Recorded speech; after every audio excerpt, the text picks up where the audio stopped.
parole nous dit que, or, à celui qui peut faire par la puissance qui agit en nous, infiniment au-delà de tout ce que nous demandons ou pensons, à lui soit la gloire dans l'Église et en Jésus-Christ, dans toutes les générations, au siècle des siècles.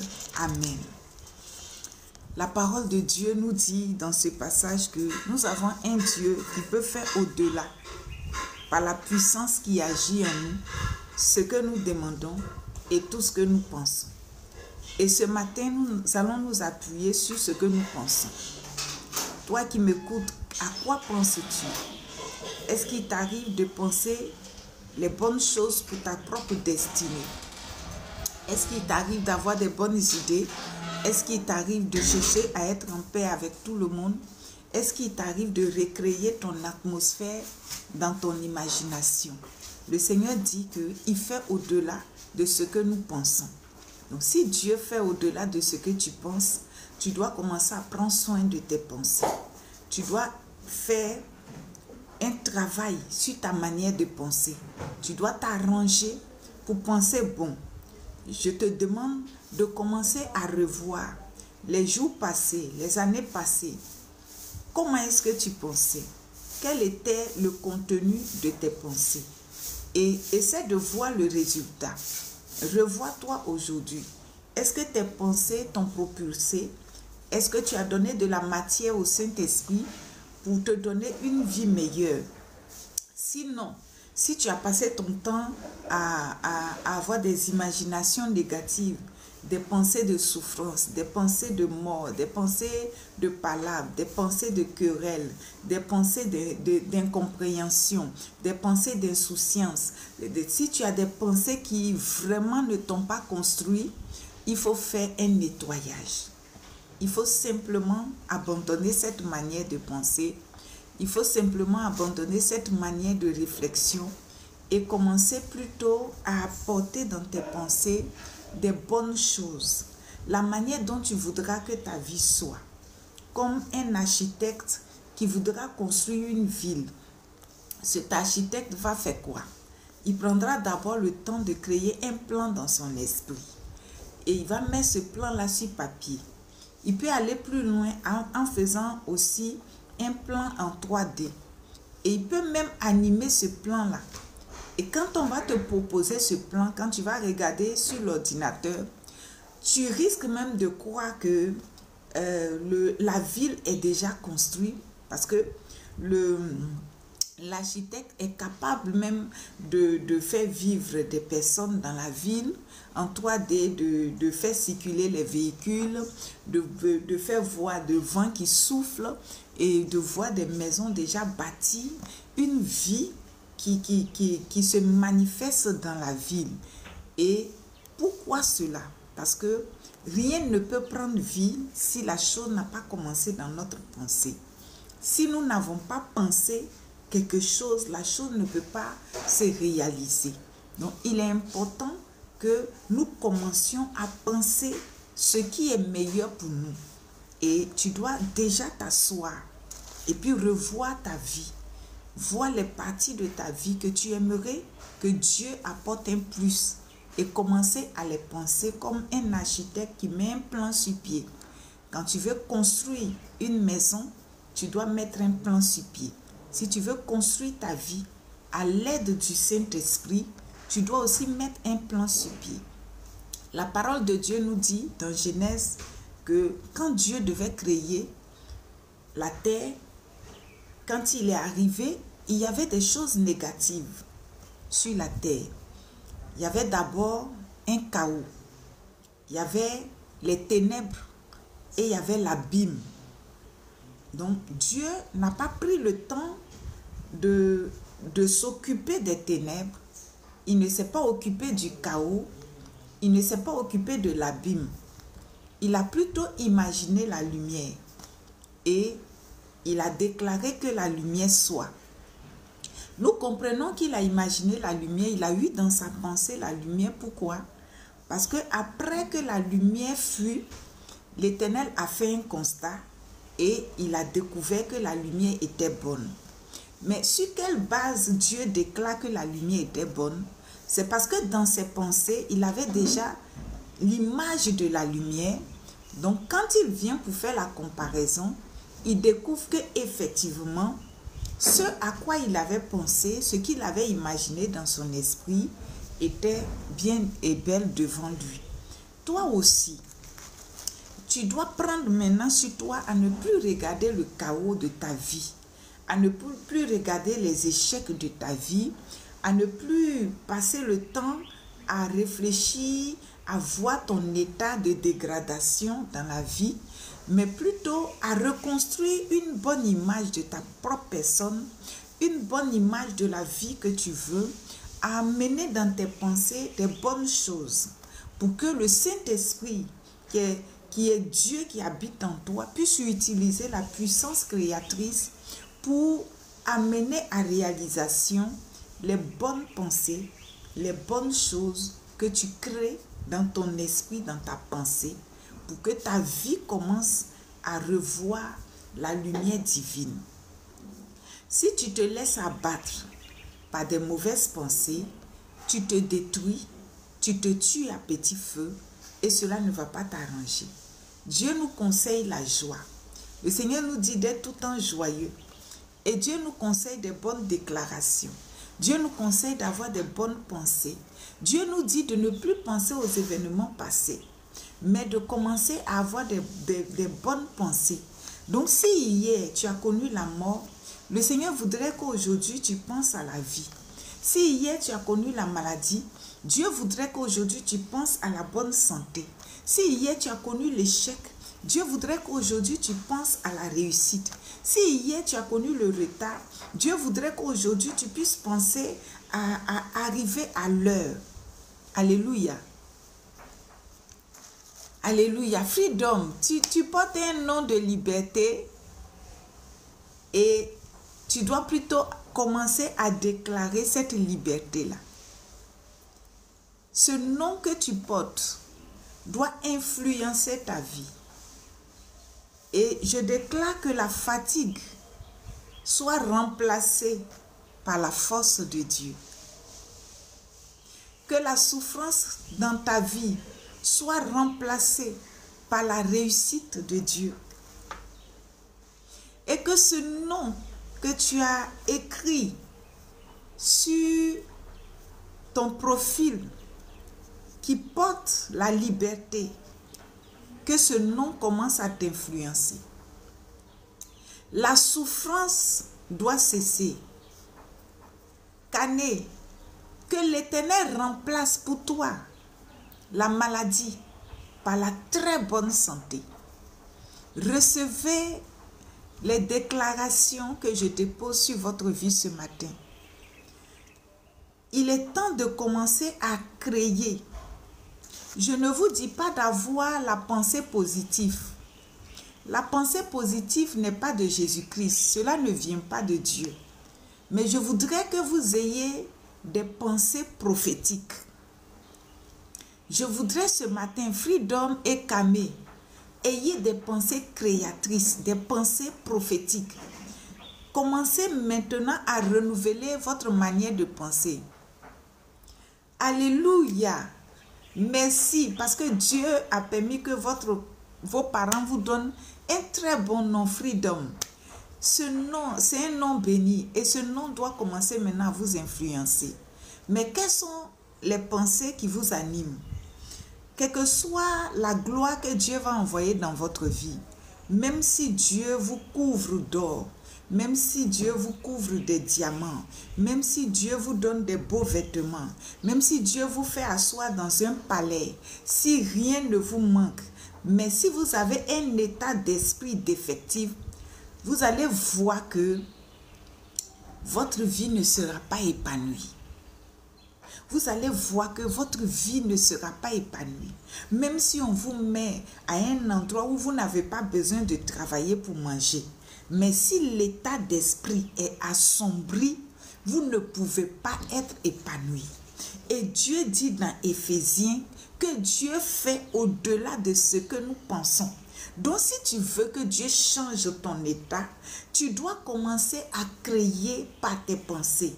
La maladie doit maintenant prendre place, doit maintenant prendre place dans les abîmes. La maladie doit descendre dans les profondeurs. La maladie doit descendre dans le cimetière des abîmes.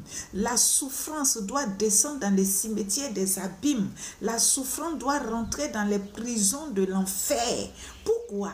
Parce que toi-même déjà, tu commences à recréer un jardin d'Éden dans tes pensées. Il faut commencer à recréer un jardin d'Éden dans tes pensées. Recrée un jardin d'Éden dans tes pensées. Dieu nous a créés et il a dit que nous sommes ouvriers avec lui. Et je me pose la question, mais comment le Créateur peut dire que moi, je suis ouvrier avec lui? Si je suis ouvrier avec lui, je fais quoi au juste?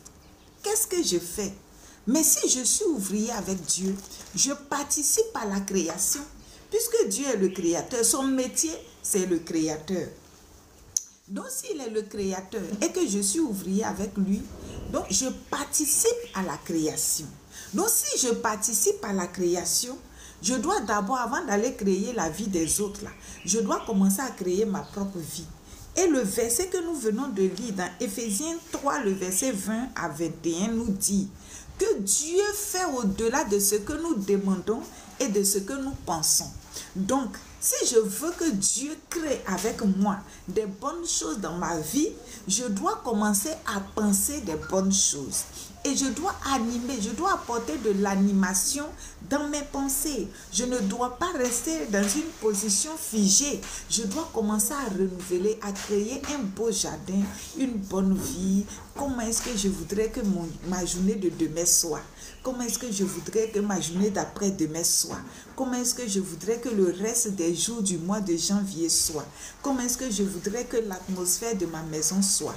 Comment est-ce que je voudrais que les gens soient avec moi? Comment est-ce que je voudrais interagir avec les autres? Alléluia. Holy directeur, que l'Éternel vous bénisse. Shalom à vous. C'est comme ça, le changement de la pensée. C'est très important, quels que soient les problèmes que vous traversez. Si vous réussissez à maîtriser la matière de votre pensée, votre vie va changer. Pourquoi? Parce que le Seigneur nous dit dans le verset que nous avons lu qu'il a mis en nous une puissance. Il a mis en nous une force créatrice. Et lui qui est le créateur va travailler par la puissance qui agit en nous en nous accordant au-delà de ce que nous pensons et de ce que nous demandons. Donc, en nous, il y a une puissance. Cette puissance-là, c'est la puissance de Dieu.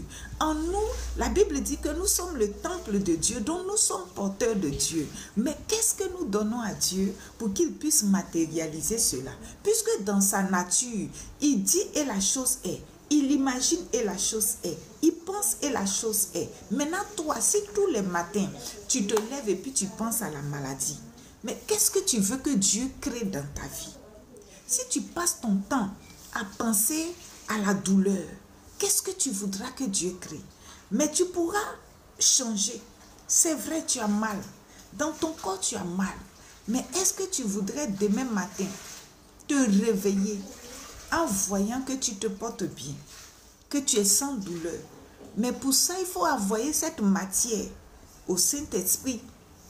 Et comment, par quel moyen pourras-tu envoyer cette matière au Saint-Esprit qui habite en toi?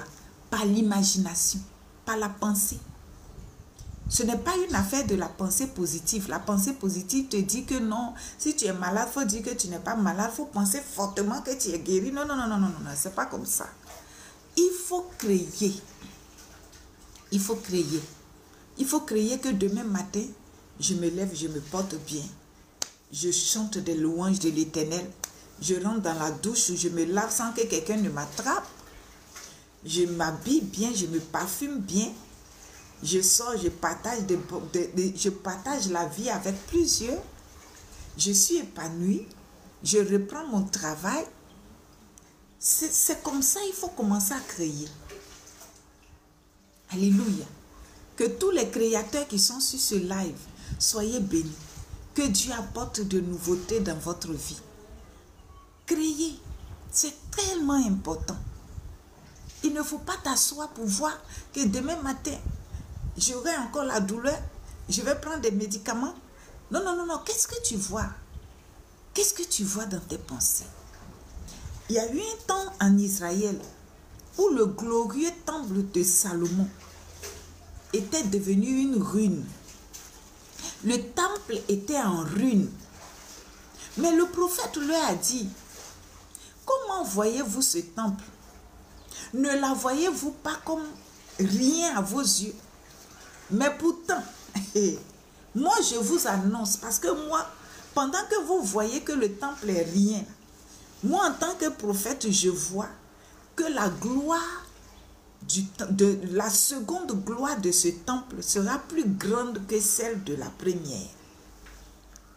Donc, pendant que le prophète, pendant que les gens de la ville voient que le temple est en ruine, le temple est tombé, le temple est en désolation, le prophète les amène à revoir leur manière de penser, à commencer à voir que la seconde construction du temple sera tellement glorieux que ça va dépasser la première gloire. Souvent, tu as envie de retrouver la première gloire parce qu'il y a eu des moments où tu étais en bonne santé. Mais le Seigneur dit que tu dois être capable de penser que tu auras une santé plus glorieuse que la première santé. Tu souffres, tu pleures, tu es inquiet. Mais ton histoire ne peut pas changer si tu ne changes pas l'intérieur de ton esprit. Quelles que soient les bonnes paroles que l'Éternel va t'apporter, si tu n'es pas capable d'avoir des bonnes pensées, si tu n'es pas capable de faire un nettoyage à l'intérieur de toi, même les bonnes paroles que Dieu apporte là vont finir par s'assombrir. Les ténèbres vont finir par avaler ces bonnes paroles. Mais si tu peux renettoyer à l'intérieur et faire un déménagement et remplacer avec des bonnes idées, créer de nouvelles choses, créer un nouveau jardin d'Éden, voir que des bonnes personnes viennent te faire des bonnes grâces, voir que ton atmosphère a changé, tu vas voir que la force va commencer à rentrer en toi. La force va commencer à rentrer en toi. Les choses vont commencer à aller mieux pour toi. C'est Dieu qui nous dit d'être comme ça. C'est le Saint-Esprit qui veut que nous vivions comme ça. C'est Dieu qui a son plan de vie pour nous ainsi. Donc si nous sommes des co-créateurs, si nous sommes des ouvriers avec Dieu, prenons le temps de travailler sur notre propre vie. Que la souffrance ne soit plus là dans la pensée. C'est vrai, la souffrance peut être là physiquement. Mais est-ce que tu peux remplacer seulement d'abord au niveau de tes imaginations, dans ta pensée? Est-ce que tu es capable de remplacer les jours de souffrance par des jours de joie, par des jours de bonheur? Est-ce que tu es capable de créer? Est-ce que tu es capable de redonner la matière au Saint-Esprit qui est en toi? Que oui, je souffre. Oui, je suis malade. Mais voici ce que je voudrais voir. Voici ce que je voudrais entendre. Voici ce que je voudrais vivre. Voici le contraire. Et en envoyant cette matière au Saint-Esprit, le verset nous dit que à celui qui agit en nous, par la puissance qu'il a mis en nous, il fait au-delà de ce que nous demandons et de ce que nous pensons. Donc si tu es capable, dans ta souffrance, dans tes épreuves, dans tes difficultés, dans ta maladie, dans tes endettements, si tu es capable d'avoir des pensées innovantes, ça veut dire des pensées qui créent ton atmosphère aux jours meilleurs, des pensées où tu es capable de délocaliser la présence merveilleuse de Dieu dans ta vie, des pensées où tu vois que quand je vais me lever demain matin, non, voici ce que je veux vivre. C'est comme si tu es en train d'écrire sur le tableau de bord de ton cœur que le Saint-Esprit, voici ce que je voudrais, voici ce que je voudrais, voici ce que je voudrais. Et si tu es capable d'envoyer ces images à ton esprit, tu vas voir que tu es capable de changer les choses. Parce que l'Esprit de Dieu va se saisir de ces images-là pour créer de nouvelles choses dans ta vie. Mais si tu continues de revoir tout ce qui est négatif dans ta pensée, tu te bloques toi-même. Tu paralyses ton évolution. Tu empêches Dieu de s'épanouir en toi. Et c'est comme si tu bloques le bras de Dieu de recréer de nouvelles choses dans ta vie. Mais tu ne vas pas continuer à bloquer le bras de Dieu.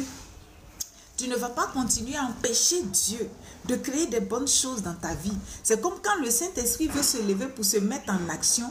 Toi, tu prends des poids lourds de problèmes et de difficultés pour écraser son bras. Non, non, non, non, non. Il faut changer ta manière de penser parce que Dieu t'attend. Dieu t'attend. Dieu dit, il fait au-delà de ce que tu penses. Donc Dieu attend que tu aies de bonnes idées. Dieu attend que tu aies de bonnes pensées. Dieu attend que tu aies de bonnes imaginations pour créer pour toi. Et il faut apporter la matière. Il faut te voir comme un ouvrier sur le chantier. Et pendant que le bâtisseur est en train de poser des briques, toi tu apportes les briques, toi tu apportes le sable, toi tu apportes l'eau. Maintenant Dieu dit tu es ouvrier avec lui. Mais Dieu veut construire ta vie, tu n'apportes pas l'eau, tu n'apportes pas le sable, tu n'apportes rien. Mais tu es arrêté, tu dis, Seigneur, tu as vu hier, ma maison est détruite, ma maison est cassée, ma maison est en ruine. Le Seigneur dit, mais c'est pour ça que je suis venu, pour t'aider à construire. Mais quand moi je suis en train de poser les briques là, il faut que toi tu prennes la brouette pour ramasser les briques pour m'apporter. Donc en apportant des nouvelles idées au Saint-Esprit, le Saint-Esprit maintenant va rebâtir une nouvelle vie pour toi. Parce que c'est lui qui est notre créateur. C'est lui qui t'a donné vie. C'est lui qui t'a donné existence. Mais quand lui commence à créer, toi tu es là seulement dans le passé. Et hier on m'a rejeté. Oh hier on m'a insulté. Oh hier j'ai eu faim. Oh hier j'étais malade. Non, non, non, non, non, non, non, non, non, non. Ça c'est le passé. Le temple était en ruine. Mais le prophète dit la gloire du second temple sera plus grande que celle de la première. Naomi avait tout perdu, mais Naomi dit je retourne dans ma ville et je vais recréer une nouvelle vie. C'est comme ça. Esther avait tout perdu sa patrie, elle a perdu sa maman, elle a perdu son papa, elle habitait à la porte de la maison du roi. Peut-être que Mardoché était vigile, là je ne sais pas. La Bible n'a pas précisé la fonction de Mardoché. Mais malgré que Esther avait tout perdu, Mardoché aussi avait tout perdu, mais c'est des personnes qui ont eu l'occasion de repenser nouveau, de repenser des nouvelles choses, d'apporter des briques de construction pour que Dieu puisse reconstruire leur vie. Et leur vie qui avait été reconstruite n'avait rien à envier à la vie passée. C'est vrai, Esther était dans son pays. Esther était en Israël, mais Esther n'était pas reine là-bas. Ça veut dire quoi? Que quand Dieu veut te relever là, si tu lui donnes l'opportunité, si tu lui donnes les matériaux qu'il faut là, la nouvelle construction de ta personne dépasse la première construction. La nouvelle gloire de ta personne, de ton nouveau toi, dépasse la gloire première. Ce que tu seras de ton nouveau toi va dépasser ce qui était. Pourquoi? Parce que maintenant, Dieu te permet de construire avec lui. Avant, quand il te construisait, tu n'avais pas ton mot à dire. Donc, s'il t'a créé penché, tu le prends comme ça. S'il t'a créé déformé, tu prends comme ça. S'il t'a donné un mauvais foyer, tu prends comme ça. S'il t'a donné une santé bizarre, tu prends comme ça parce que tu n'avais pas ton mot à dire. Mais cette fois-ci, dans la nouvelle construction, Jésus nous dit dans Éphésiens que lui, il va faire au-delà de ce que nous pensons. Ça veut dire quoi? Que Dieu a son projet de notre construction. Dieu a son plan dans son esprit de la manière dont il veut nous former. Il veut nous façonner. Ce qu'il veut nous donner là. Les grâces et les gloires qu'il veut faire dans notre vie là. Il a son plan. Maintenant, moi aussi j'ai mon plan. Donc je prends mon plan là. J'ajoute sur le plan de Dieu. Je lui dis, Seigneur, c'est vrai, tu voulais me construire une villa basse, mais moi, je voudrais une villa triplex. Alléluia. Moi, je voudrais une villa triplex. Tu voudrais me construire une villa dans un quartier simple. Mais moi, je voudrais habiter avec les grands. Est-ce que vous êtes en train de me comprendre? Seigneur, tu voudrais me donner un voyage en classe économique. Moi, je voudrais en classe d'affaires. Seigneur, tu voudrais me donner un garçon et une fille et tu voudrais que ces enfants-là puissent être dans la société moyenne. Mais moi, je voudrais que mes enfants soient des élites de leur génération. Alléluia. C'est ça quand la parole de Dieu, nous sommes ouvriers avec Dieu. Donc, quels sont les matériaux? Quand Dieu lui dépose, il ne dit pas qu'il faut prendre comme ça. Dieu dit apporte pour toi. Le Seigneur dit, je veux te rendre millionnaire. Dit, Seigneur, moi je voudrais être milliardaire. Dieu dit, je voudrais que tu t'occupes des orphelins. Il dit, Seigneur, je voudrais aussi ajouter des veuves. Pour que ce que tu vas envoyer soit beaucoup plus important. Parce que je ne vais pas aller seulement aider les orphelins sans aider les veuves. Voici la personne qui veut reconstruire sa vie avec l'Éternel. Voici comment il faut apporter les matériaux. Voici comment il faut envoyer de l'eau. Il ne faut pas t'asseoir et puis Dieu dit aujourd'hui j'ai décidé que tu manges du kabato. Mais tu dois dire aussi que Seigneur, je veux du kabato avec du bon poisson. Je veux du kabato avec du bon poisson. Et tu es capable maintenant, par tes imaginations, d'apporter ce que tu veux. Apporte la matière au Saint-Esprit. Apporte la matière à Dieu le Créateur. Apporte la matière à Dieu le Seigneur Jésus-Christ. Apporte la matière de ta construction. Ne t'assois pas pour subir. Ne sois pas passible. Il faut participer à ta création. C'est très important. Quand le peuple d'Israël était arrivé dans leur bénédiction, il était question de partager les territoires. Et il y avait une famille et ils n'avaient que des filles. Et on leur a donné un territoire vraiment que je peux appeler, je peux appeler un territoire stérile. Donc, les filles n'ont pas refusé. Elles ont pris et elles ont demandé qu'on ajoute. Pourquoi Dieu permet que ce passage-là soit dans la Bible? C'est pour nous dire qu'il y a des moments où Dieu peut te donner. Mais toi aussi, tu peux dire que ce que tu m'as donné est insuffisant. Il faut compléter. C'est lui-même qui a dit dans sa parole qu'il nous donne avec une mesure secouée et débordante. Donc, s'il te donne une mesure et puis ce n'est pas bien secoué là, tu peux dire, Seigneur, il faut ajouter. C'est ton Père. Et c'est toi, tu es sur la terre ici, lui, il est au ciel. C'est vrai que Dieu remplit tout. Mais les douleurs que tu ressens dans ton corps, c'est selon ça que tu fais tes demandes. La manière dont tu vis ta souffrance, c'est par rapport à ça que tu cherches la délivrance. Donc, quand tu cherches ta délivrance, il faut apporter de la matière. La pensée, l'imagination est très importante dans ta récréation. La première création, tu n'as pas eu ton mot à dire. Mais la seconde création, tu as ton mot à dire. Tu as ton mot à dire. Comment tu voudrais que les choses soient à partir de cet instant? Pendant que tu m'écoutes, comment voudras-tu que les choses soient là? Tu as ton mot à dire. Ne te tais plus, ne subis plus, ne pleure plus. Non, ne donne pas l'opportunité au diable de te voir pleurer. Quand tu vois négative, il faut créer bon. Il faut créer meilleur.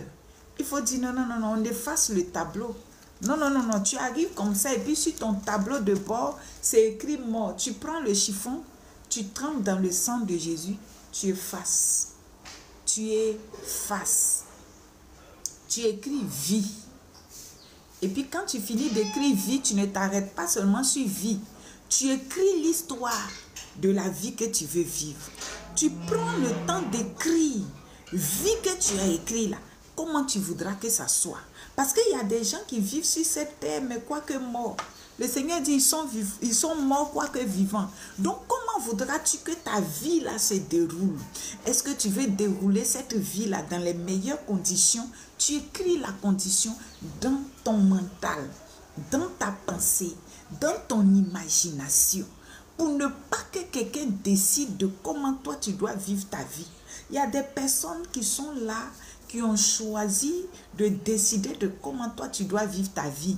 Quand ton heure d'avoir ton diplôme arrive, ils boostent ça pour que ça tombe sur une autre personne. Quand ton heure de te marier arrive, on donne ça à une cousine et c'est toi qui vas au mariage de la cousine alors que c'était ton mariage. Quand ton heure de voyage arrive, on saute ça là-bas et ça tombe sur un autre cousin et c'est le cousin qui voyage. Pourquoi? Parce que toi-même, tu ne te lèves pas pour recréer ta vie. Tu ne donnes pas de la matière à Jésus-Christ. Un jour, Dieu est venu rendre visite à Job. Et Dieu dit, depuis que tu es né, as-tu déjà commandé au matin? C'est toujours moi, je commande pour toi. C'est moi, j'ai décidé que tu sois riche. C'est moi, j'ai décidé que tu aies des enfants. C'est moi, j'ai décidé que tu te maries. Maintenant, j'ai décidé pour toi. Maintenant, je décide que tu perds tout, tu te plains. Puisque tu n'as pas eu ton mot à dire, toujours c'est moi, je commande pour toi. Job, lève-toi pour commander un jour. Lève-toi. Et Job avait des commandes négatives dans le passé. Job avait des commandes suspectes, des commandes de souffrance, des commandes d'inquiétude, des commandes de et si, les commandes de et si, là.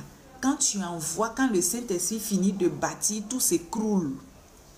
Parce que la matière que tu donnes, c'est ce que le Saint-Esprit bâtit. Et dans le passé, Job passait son temps à envoyer et si. Dans les et si, là, sa femme l'a quitté. Son corps était rempli d'ulcères. Ses enfants sont morts le même jour.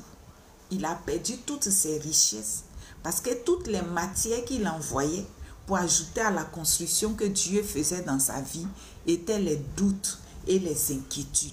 Le Seigneur dit, qui par ses inquiétudes peut ajouter une coudée à sa vie?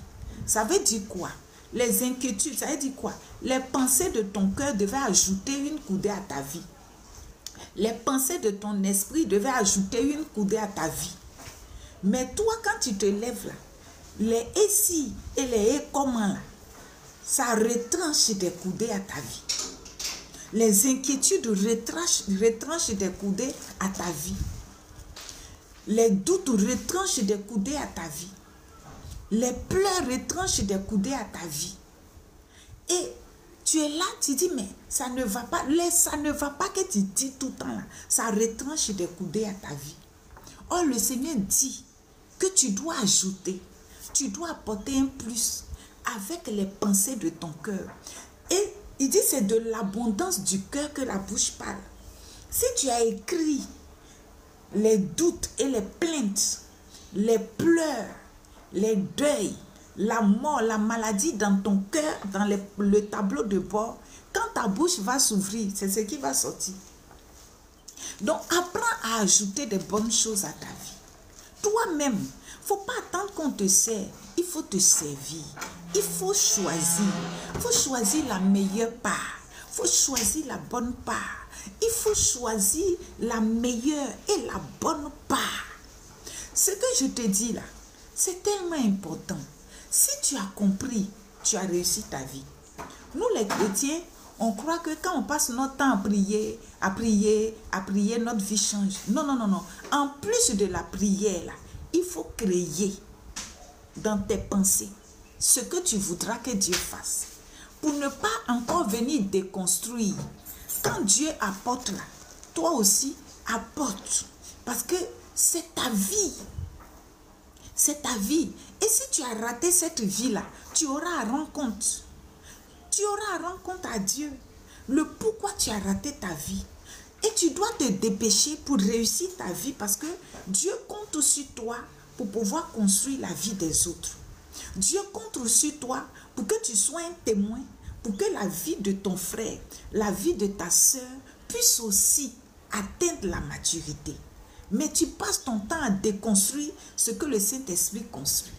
Et maintenant, vous êtes ouvrier, mais toi, tu lui rends le travail difficile. Il est en haut là-bas. Il a besoin des briques. Tu es en bas ici. Tu regardes que des ruines. Mais tu n'as pas vu le niveau du travail du Saint-Esprit. Tu n'as pas vu le niveau que le bâtiment a atteint. Tu ne peux pas mettre le sable dans le seau, tirer la corde pour que ça arrive là-bas, pour que le Saint-Esprit puisse cimenter. Tu ne peux pas faire ça. Tu passes ton temps à déconstruire, à déconstruire. Le Saint-Esprit bâtit, tu déconstruis. Change ta mentalité. Change ta mentalité. Quand tu changeras ta mentalité, les déclarations vont suivre. Même quand tu vois mauvais, mauvais ne s'inscrit pas dans ta pensée. Ton imagination reste toujours des bonnes choses. Et tu vas voir que ta vie va commencer à s'épanouir. Ta vie va commencer à s'épanouir. Regardez un peu le psalmiste.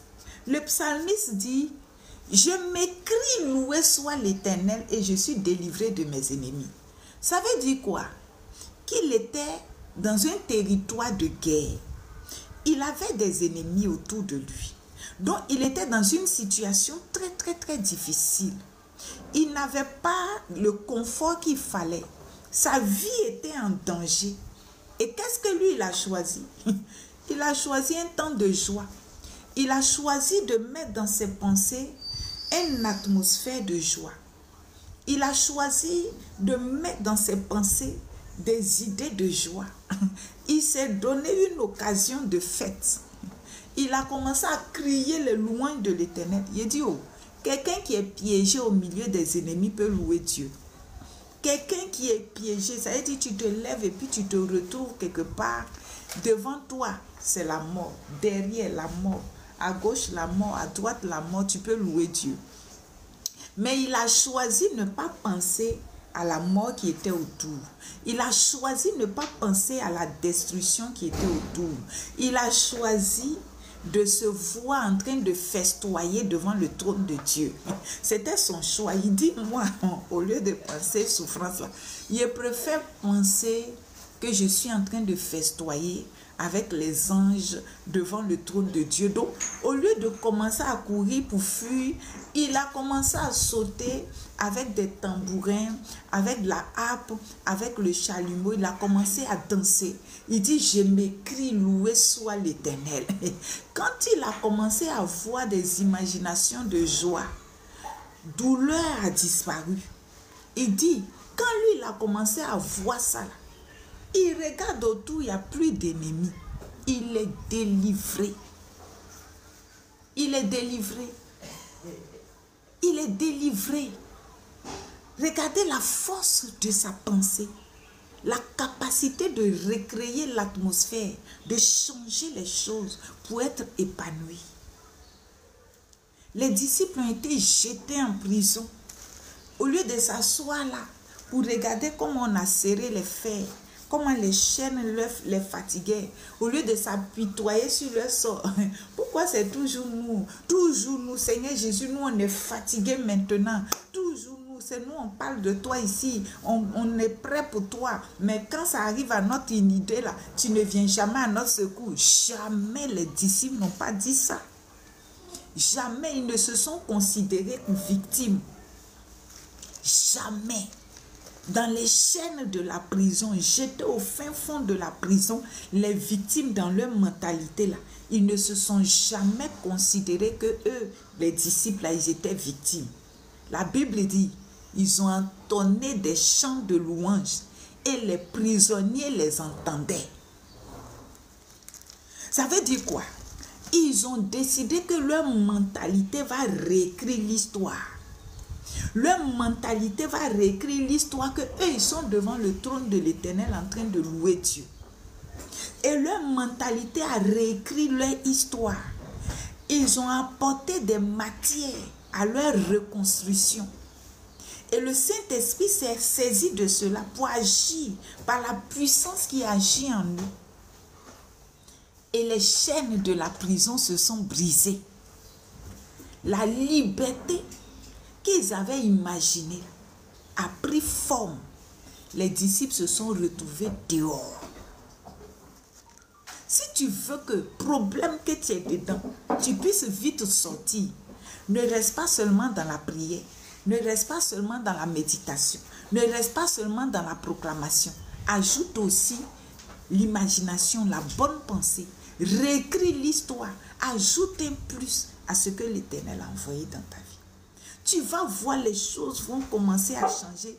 Tu vas dire, mais aïe, donc ça pouvait changer comme ça. Oui, ça pouvait changer comme ça. Merci beaucoup, faveur glorieuse. Que l'Éternel vous bénisse. Merci, merci. Amen, je reçois ces bénédictions. Il faut ajouter, la vie chrétienne, là, ce n'est pas une seule chose qui nous amène à l'accomplissement. Il y a beaucoup de choses dans la parole de Dieu que nous devons ajouter à notre acte pour atteindre le niveau de l'accomplissement total. Mais si nous pensons notre temps, nous accrocher seulement à la demande, à la prière, Seigneur donne-moi, Seigneur donne-moi. Dieu dit, mais je t'ai tout donné. Je t'ai tout donné, comme le fils prodigue, le grand frère du fils prodigue qui est dans la maison. Toi, tu as tout. C'est toi qui donnes à manger aux moutons, là. Les bœufs, là, c'est toi qui les fais sortir. C'est toi qui les envoies aux eaux pour boire de l'eau.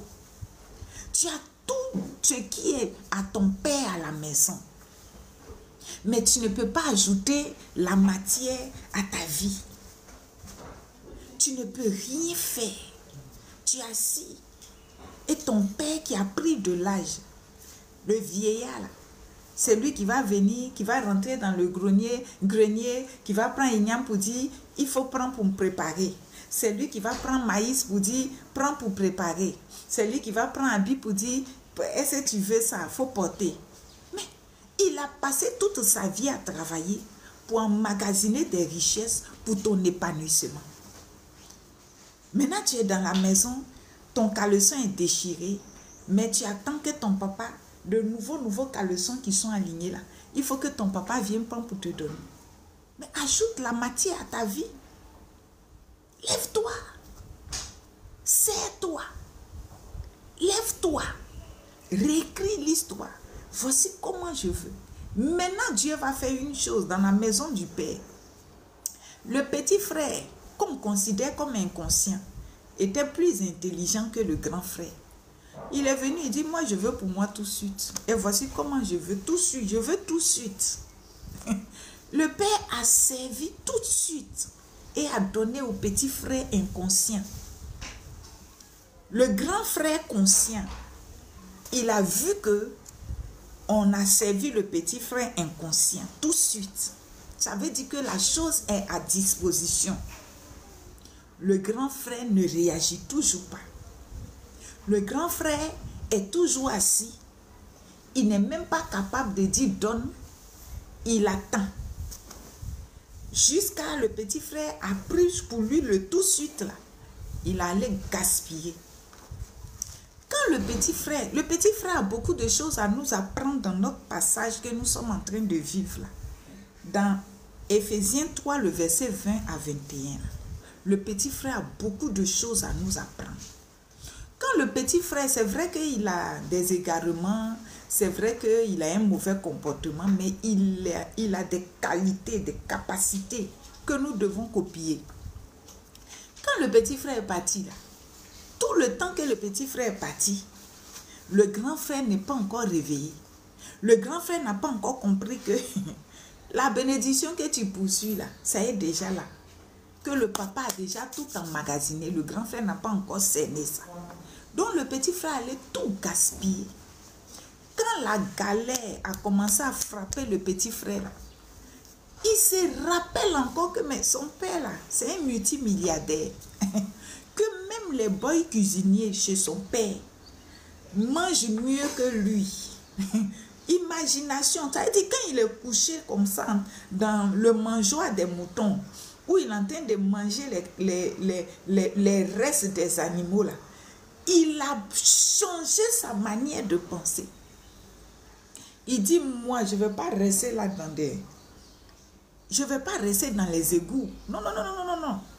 Il a encore changé sa manière de penser et il voit chez son père que les serviteurs sont bien traités. Mais il a la conscience qu'il a mal fait.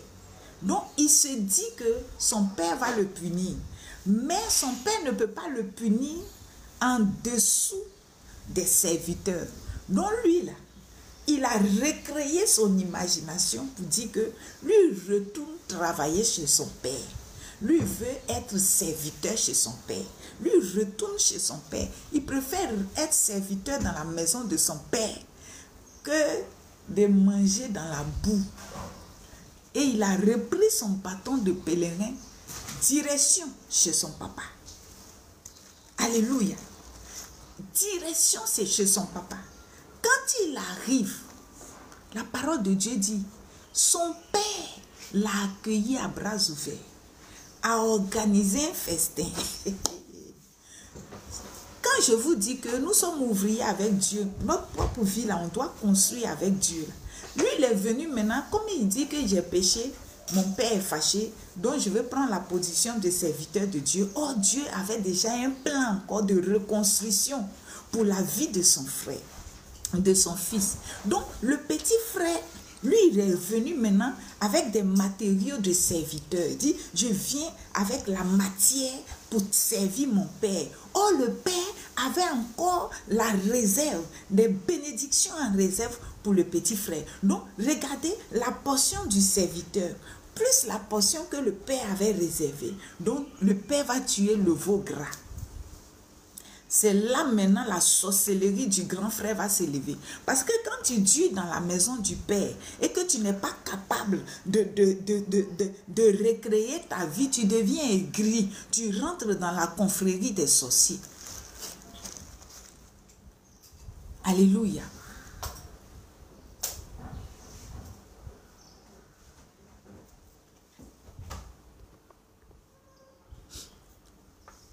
Alléluia. Tu deviens aigri. Donc tu rentres dans la confrérie des sorciers. Tu deviens maintenant un sorcier qui est contre la joie et le bonheur des autres. Donc le père va maintenant organiser un veau gras, un festin hors norme à la dimension royale pour son fils. Et c'est maintenant le donneur de leçons, l'aigri de la maison, l'inconscient qui a refusé de recréer sa propre vie dans son imagination, qui n'a pas voulu donner de la matière au Saint-Esprit pour reconstruire sa vie, là, va s'approcher du Père et puis il va prendre son Père au tabouret blanc, au fauteuil blanc pour dire, voilà, tu n'as pas fait ça, tu n'as pas fait ça, tu n'as pas fait ça. Moi, depuis, je te servais, j'étais à ton service, j'ai fait ceci, j'ai fait ceci, j'ai fait ceci. Donc, il va appeler son père pour se plaindre. Et le père va lui dire, mais toi, tu es avec moi ici depuis longtemps. Ce que j'ai là, c'est pour toi. Qui t'a empêché de tuer le veau gras? C'est toi-même qui donne à manger au veau gras. C'est toi qui fais sortir les veaux. C'est toi qui leur permets de boire de l'eau. C'est toi qui les envoie dans des pâturages. C'est toi qui nettoies leur saleté. Qui t'a empêché de tuer un veau? Pour que tu viennes me mettre au fauteuil blanc. Qui t'a empêché de tuer un veau, de tuer un mouton? Qui t'a empêché d'organiser une fête? Qui? C'est toi qui as refusé d'ajouter la matière à ta vie. Mais ton petit frère là, non, lui il me connaît. Quand il apporte, j'ajoute. Quand il apporte, j'ajoute. Quand il apporte, j'ajoute. Voici l'histoire. Est-ce que tu vas continuer à te comporter comme le grand frère du fils prodigue?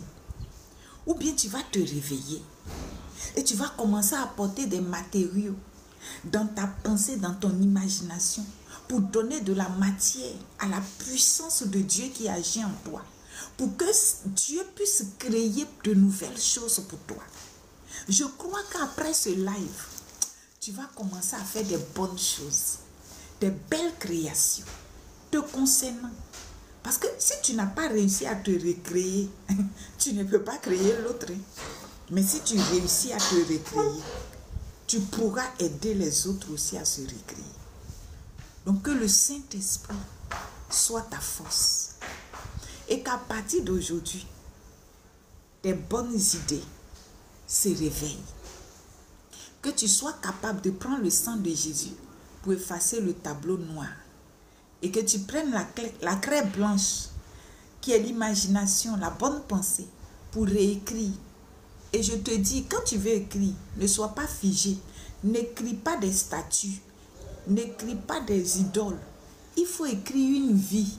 Une vie là est animée. N'écris pas des choses inanimées. Écris une vie animée. Écris une vie remplie de bonnes choses, remplie de bons parfums. Écris une très bonne vie. Et l'Éternel sera là avec toi, par sa puissance, pour accomplir, pour créer, pour amener à réalisation. Et tu rendras gloire à l'Éternel. Que Jésus-Christ te bénisse, que ses paroles soient vivantes pour toi. Au nom de Jésus. Amen. Amen, amen, amen, amen, amen. Alléluia. Amen, amen, amen, amen. C'est notre passage de ce matin et continuez de toujours nous rejoindre à chaque fois qu'on sera en live et que l'Éternel bénisse ses paroles dans votre vie. Je déclare sur votre vie de nouvelles choses, de nouvelles créations, l'épanouissement à tous les niveaux. La gloire du second temple doit être plus grande que celle de la première. Restez bénis au nom de Jésus.